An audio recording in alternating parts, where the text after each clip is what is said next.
নমস্কাৰ মই সুস্মিতা লক্ষিছুপাৰ প্ৰথমটি খবৰ বিটিসি নিৰ্বাচনলৈ মাজত মাত্ৰ কেইটামান দিন আৰু তেনে সময়তে সংঘটিত হৈছে নিৰ্বাচন কেন্দ্ৰিক হিংসাত্মক ঘটনা আৰু এবাৰ বিজেপি কৰ্মীক আক্ৰমণ কৰা ঘটনা সংঘটিত হৈছে বিজেপি কৰ্মীক এবাৰ আক্ৰমণ কৰা ঘটনা সংঘটিত হৈছে আৰু এই ঘটনা এতিয়া চাঞ্চল্যৰ সৃষ্টি কৰিছে বিটিসি নিৰ্বাচনলৈ মাজত মাত্ৰ তিনিটা দিন বাকি আৰু তেনে সময়তে এতিয়া বিটিআৰত নিৰ্বাচন কেন্দ্ৰিক হিংসাত্মক ঘটনা সংঘটিত হৈছে আৰু এবাৰ ননৈ চেৰফাং পৰিষদীয় সমষ্টিৰ টেংকি বস্তিত বিজেপি কৰ্মীক আক্ৰমণৰ ঘটনা সংঘটিত হৈছে উল্লেখ কৰিব লাগিব যে বৃহস্পতিবাৰৰ দিনটোত মুখ্যমন্ত্ৰী হিমন্ত বিশ্ব শৰ্মাই ওদালগুৰিৰ তিনিটাকৈ সমষ্টিত নিৰ্বাচনী প্ৰচাৰ আৰু ৰোড শ্ব'ত অংশগ্ৰহণ কৰা সময়তে ননৈ চেৰফাং সমষ্টিত এই হিংসাত্মক ঘটনা সংঘটিত হৈছে বুলি জানিব পৰা গৈছে বিজেপি কৰ্মীক আক্ৰমণ চলোৱাৰ অভিযোগ উত্থাপন হৈছে বিজেপি কৰ্মীক আক্ৰমণ কৰাৰ ঘটনা সংঘটিত হৈছে অভিযোগ অনুসৰি পৰিকল্পিতভাৱে আক্ৰমণ চলোৱাৰ এতিয়া অভিযোগ উত্থাপন হৈছে আৰু লগতে একাংশ লোকে হাতে হাতে ৰড হাতে হাতে লাঠি শিলগুটি লৈ আগচি ধৰিছে বিজেপি কৰ্মীৰ বাহন আৰু এই ঘটনাক কেন্দ্ৰ কৰি পৰিস্থিতি উত্তপ্ত হৈ পৰা পৰিলক্ষিত হৈছে আৰু লগতে উল্লেখ কৰিব লাগিব যে বিজেপি কৰ্মীৰ বাহন ক্ষতিগ্ৰস্ত কৰাৰ উপৰিও এগৰাকী মহিলাক আক্ৰমণ কৰিবলৈ চুচা লৈছিল 25ৰ পৰা 30 জনীয়া এটা উদণ্ড যুৱকৰ দলে আৰু এই ঘটনা এতিয়া চাঞ্চল্যৰ সৃষ্টি কৰিছে আৰু এইদৰে বিটিসি নিৰ্বাচনলৈ মাজত মাথো 3টা দিন থকাৰ সময়তে পুনৰ এনেধৰণৰ নিৰ্বাচন কেন্দ্ৰিক হিংসাত্মক ঘটনা সংঘটিত হৈছে আৰু এইবাৰ স্থান হৈছে ননৈ চেৰফাং পৰিষদীয় সমষ্টিৰ টেংকি বস্তিত আৰু এইদৰে বিজেপি কৰ্মীক আক্ৰমণৰ ঘটনা সংঘটিত হৈছে আৰু লগতে গুৰুত্বপূৰ্ণ বিষয় এইটোৱে যে বৃহস্পতিবাৰে মুখ্যমন্ত্ৰী হিমন্ত বিশ্ব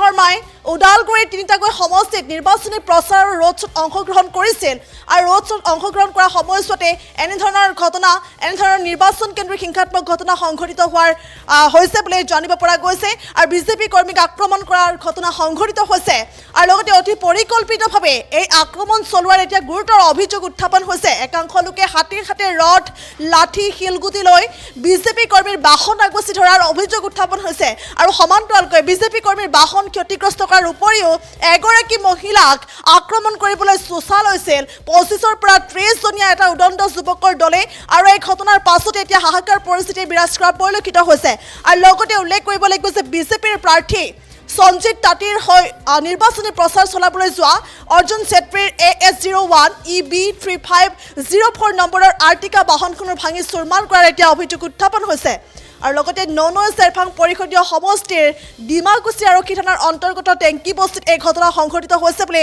জানিব পৰা গৈছে আৰু নিশাৰ ভাগতে 8গৰাকী ব্যক্তিৰ ওপৰত ডিমাকুচি আৰক্ষী থানাত এজাহাৰ দাখিল কৰিছে বিজেপি কৰ্মীয়ে আৰু এই ঘটনা এতিয়া চাঞ্চল্যৰ সৃষ্টি কৰিছে আৰু এইদৰে বিটিসি নিৰ্বাচনলৈ মাজত মাথো 3টা দিন থকা সময়তে এনেধৰণৰ নিৰ্বাচন কেন্দ্ৰিক হিংসাত্মক ঘটনা সংঘটিত হৈছে মুখ্যমন্ত্ৰীগৰাকীয়ে যেতিয়া ওদালগুৰি তিনিটাকৈ সমষ্টিত নিৰ্বাচনী প্ৰচাৰ ৰোড শ্ব'ত অংশগ্ৰহণ কৰিছিল সেই সময়তে এই হিংসাত্মক ঘটনা সংঘটিত হৈছে একাংশ লোকে হাতে হাতে ৰড লাঠি শিলগুটি লৈ বিজেপি কৰ্মীৰ বাহন আগচি ধৰিছে বিজেপি কৰ্মীৰ বাহন চুৰমাৰ কৰিছে বিজেপিৰ প্ৰাৰ্থী সঞ্জিত তাঁতীৰ হৈ নিৰ্বাচনী প্ৰচাৰ চলোৱা অৰ্জুন চেত্ৰীৰ AS01 EB3504 নম্বৰৰ আৰ্টিকা বাহনখনো ভাঙি চুৰমাৰ কৰিছে একাংশ উত্তেজিত লোকে আৰু তাৰ পাছতে ইতিমধ্যে বিজেপি কৰ্মীয়ে 8গৰাকীকৈ ব্যক্তিৰ ওপৰত ডিমাকুচি আৰক্ষী থানাত এজাহাৰ দাখিল কৰিছে বুলিও জানিব পৰা গৈছে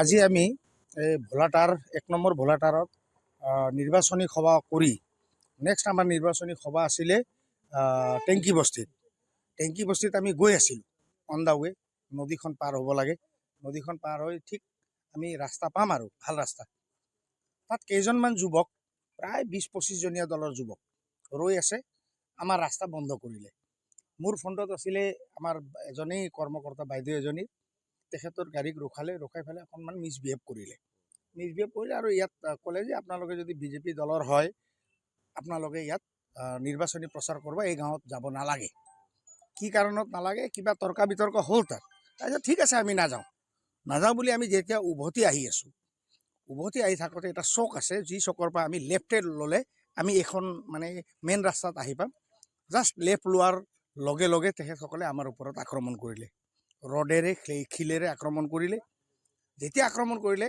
কি হ'ল বুলি যেতিয়া ভাইটিয়ে ওলাই মানে যাবলৈ খুজিছিলে ভাইটিৰ ওপৰত আক্ৰমণ কৰিলে আমাৰ সৰু এটা ভাইটি আছিলে লগত তাৰ ওপৰত আক্ৰমণ কৰিলে এইটো অতি দুৰ্ভাগ্যজনক BTC যে এতিয়াও যে সেই অৱস্থাতে BTC আছে আমি ভাবা নাছিলোঁ।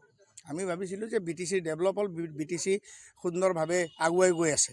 কিন্তু এতিয়াও যে তাত বন সদৃশ মানুহ এতিয়াও তাত যে আছে সেইটো দুৰ্ভাগ্যজনক। আৰু ইয়াত এটা বিষয়, ইয়াত ক'ৰবাত না ক'ৰবাত আপোনাৰ কিবা না কিবা এটা মোক শংকা এটা হৈছে। সৌ 4 দিন আগত মই ইয়াত এটা মিটিং কৰিবলৈ আহিছিলোঁ। যেতিয়া মই তাত ছাত্ৰ সন্থাৰ ল'ৰাৰ লগত বহি আছিলোঁ, এজন UPPLৰ চেয়াৰমেন, তাৰ নাম কি নাম? ৰাজীৱ তামাং। ৰাজীৱ তামাং বোলা মানুহটোৱে মোৰ ওপৰত মিছবিহেভ কৰিছে, মোক এটাক কৰিবলৈ তাতে খুজিছিলে। কিন্তু তেওঁ নোৱাৰিলে। সেই গতিকে আজি এই ঘটনাটো ক'ৰবাত না ক'ৰবাত তেওঁ জড়িত থকা বুলি মোৰ শংকা হৈ আছে।